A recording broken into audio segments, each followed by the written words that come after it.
graph tangent function, graph two full periods of the function y is equal with the 2 tangent 2x minus pi over 2 plus 1.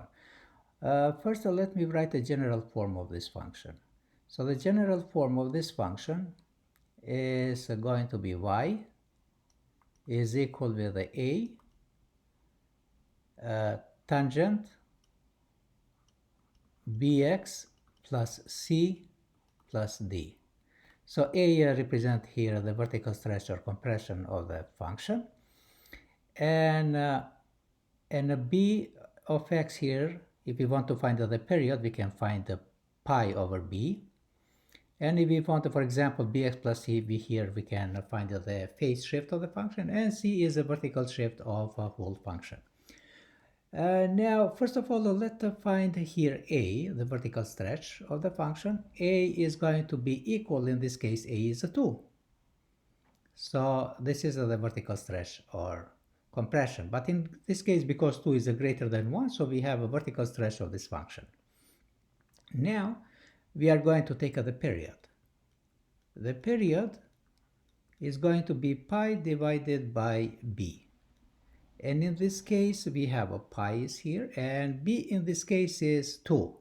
So b is here, and b is 2. Pi divided by 2. So this is going to be the period.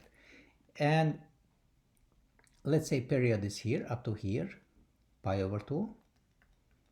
And because we needed to find this, to graph this function, or to sketch, better to say, in two full periods, we go in pi over 2 plus pi over 2 is a pi, so here is going to be the other period. But as we know here, if we want this tangent function and cotangent function, they have asymptotes. So they have asymptotes, and asymptotes is going to be exactly where is and in the period. So this is the first asymptote, and second asymptote, so x is going to be the asymptote, x is going to be pi over 2 and pi. So for this case, because we needed to find it for two full periods.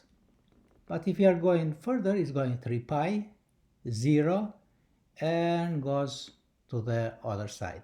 But in other way, to find in general all the asymptotes, let me write asymptotes here, are going to be, so with the abbreviation, are going to be n pi over 2.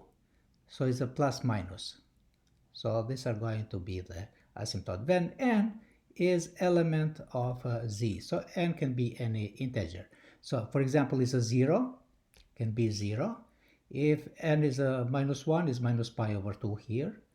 If n is a 2, is minus pi, etc. And it can go in left or right side. If we are taking n is a positive, for example, is 1 is pi over 2. If it's a 2, is a pi, etc. So this general formula can produce all the asymptotes. But now we want to find here, what we want to find here, we want to find the phase shift. The phase shift, we can take a c minus c divided by b in the formula. But the other way is to find is much easy. For example, if we are taking 2x minus pi over 2, and if we are equating with 0. And if we are solving, so 2x is equal with the pi over 2. If we are dividing everything by 2, so x is going to be pi over 4. So the phase shift is going to be pi over 4. This function is going to move in a pi over 4. So here is going to be, in this position, here is going to move. But because we have a vertical stretch of this function, so I'm sorry, because we have the vertical shift, because this d, in fact, this is a d, I'm sorry, I didn't write. So this d here is a plus 1. The whole graph of the function is going to move for 1 unit up. So we have a vertical shift or vertical translation. So let me write the vertical translation for 1 unit up.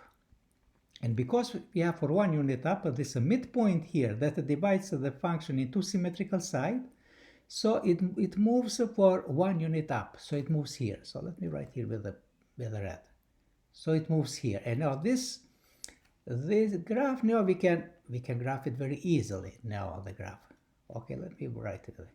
So the graph is going to be something similar this way, and is going to be down. So this is a tangent function. But now, if we want to know in two periods, and this point here is pi over 4 and 1. So this point here. But now we want to know in the other period here. It's very easy now, because this period moves, it is pi over 2. So now pi over 4. So this point here is going to be pi over 4 plus pi over 2. So this point here. Pi over 4 plus pi over 2. But pi over 2 is 2 pi over 4. 2 pi over 4 plus pi over 4 is 3 pi over 4. So this point here is going to be 3 pi over 4 and 1. So this point here. And this point is going to divide the graph of the function in two symmetrical sides. So this side here is symmetrical with this side here. Okay, but now let's say we want to find the x-intercept.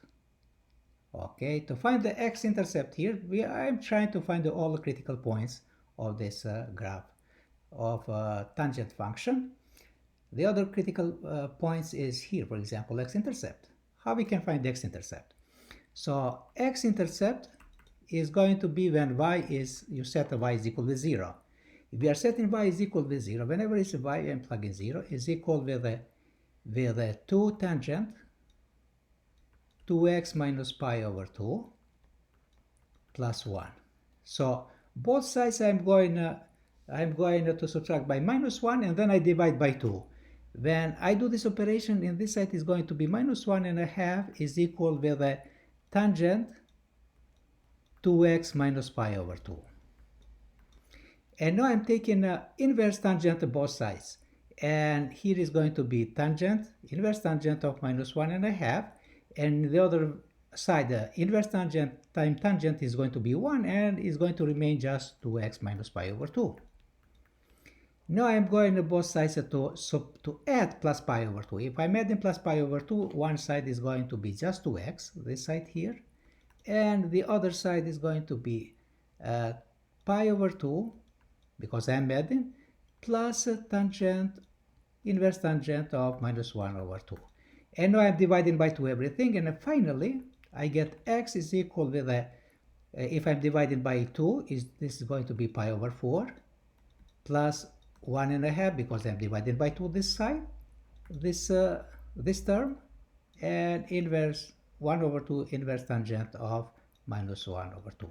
If we are plugging everything in a calculator here, we are going in this point to get 0.555, and here is 0y. Okay, and in this point here, because it's a pi over 2, this distance, because it has a period of pi over 2, if I'm adding pi over 2 to 0.55, which pi over 2 is 3.14 divided by 2 is somewhere 1.57, plus 55 is going to be 2.12 and 0. So that's how we can sketch the tangent function with the two full periods.